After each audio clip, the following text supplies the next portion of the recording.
हरे कृष्णा। श्रीमती राधा रानी की जय। आप सभी को श्रीमती राधा रानी के प्राकट्य दिवस की हार्दिक शुभकामनाएं।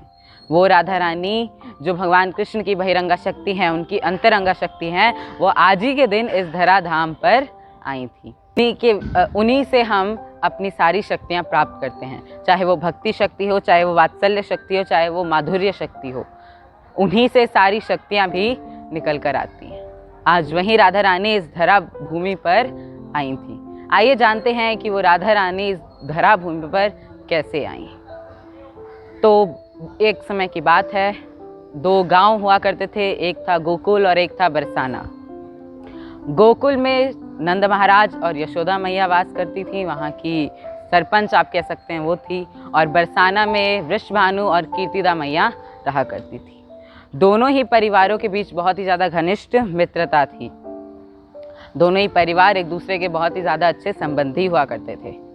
लेकिन दोनों ही परिवार की एक ही दिक्कत थी कि दोनों की संतानें नहीं थी जो उनके वंश को आगे ले जाए।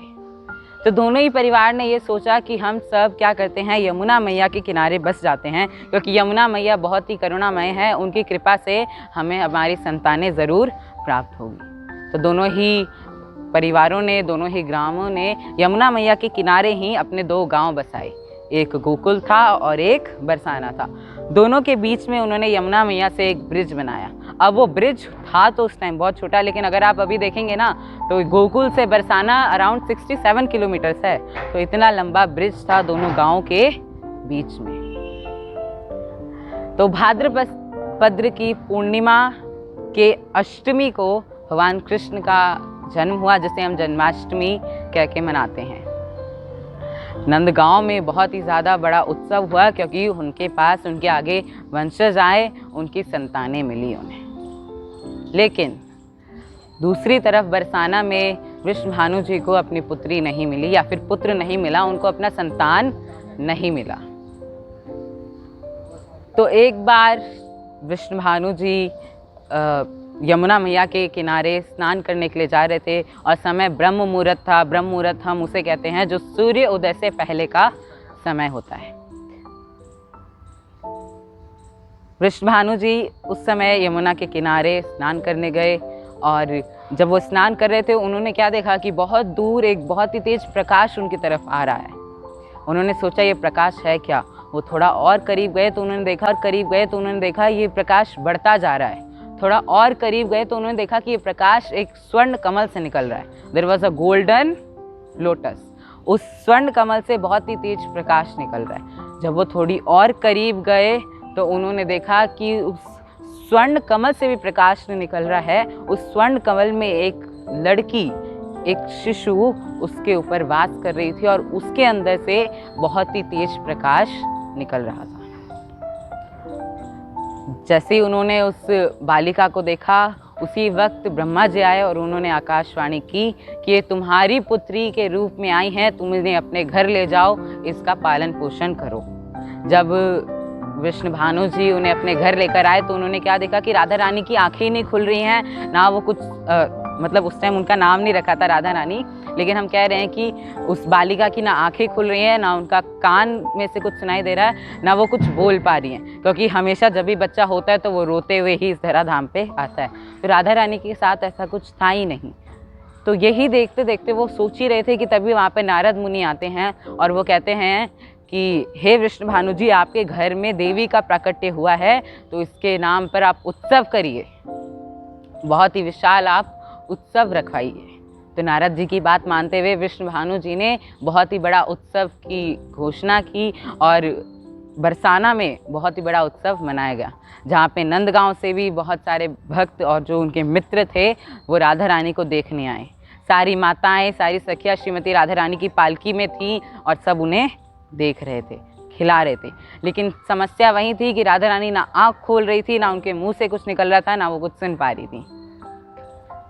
तभी कृष्ण, जो उस टाइम इतने छोटे से थे, घुटनों के बल चल के आते हैं, श्रीमती राधा रानी की पालकी का सहारा लेके खड़े होते हैं और उनके मुख को निहारते हैं, और जैसे उन्हें स्पर्श करते हैं श्रीमती राधा रानी की आंखें खुलती हैं, श्री कृष्ण के दर्शन करती हैं वो, और ज़ोर ज़ोर से चिल्लाने लग जाती हैं। सब सोचते हैं कि ये कृष्ण का चमत्कार है, लेकिन वास्तव में कुछ और ही बात थी।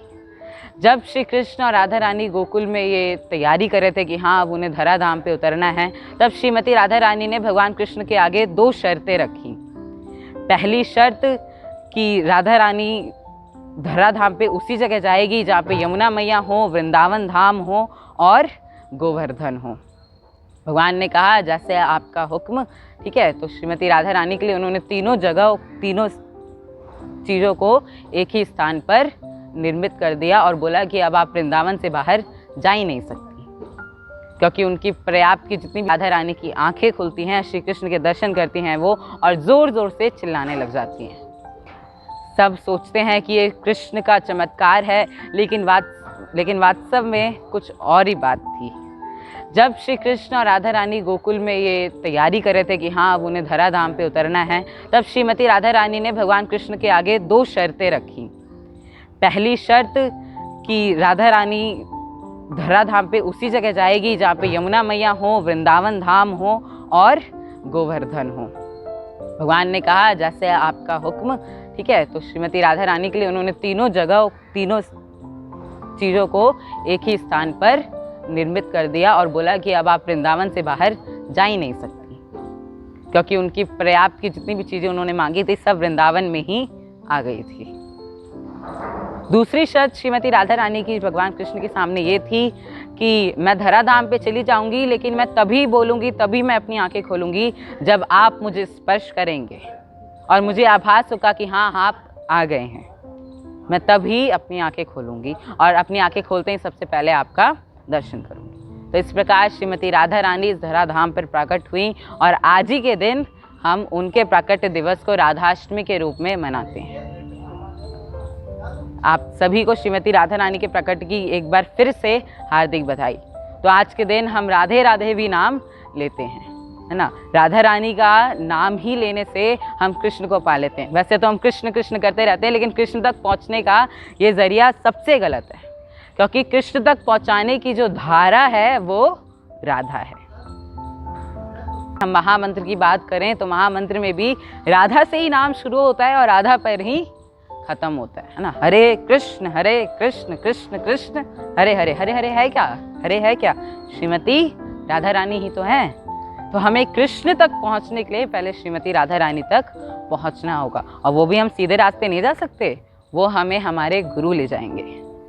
हमारे गुरु जिनके प्रति हम आश्रित हैं वो हमें कृष्ण तक नहीं ले जाते, वो हमें राधा तक ले जाते हैं। और आप राधा रानी तक पहुंच गए तो आप कृष्ण तक भी पहुंच गए। तो आज के दिन श्रीमती राधा रानी का नाम लेते रहिए और उनके गुणगान, उनकी महिमाओं का गान करते रहिए। श्रीमती राधा रानी की जय। हरे कृष्णा।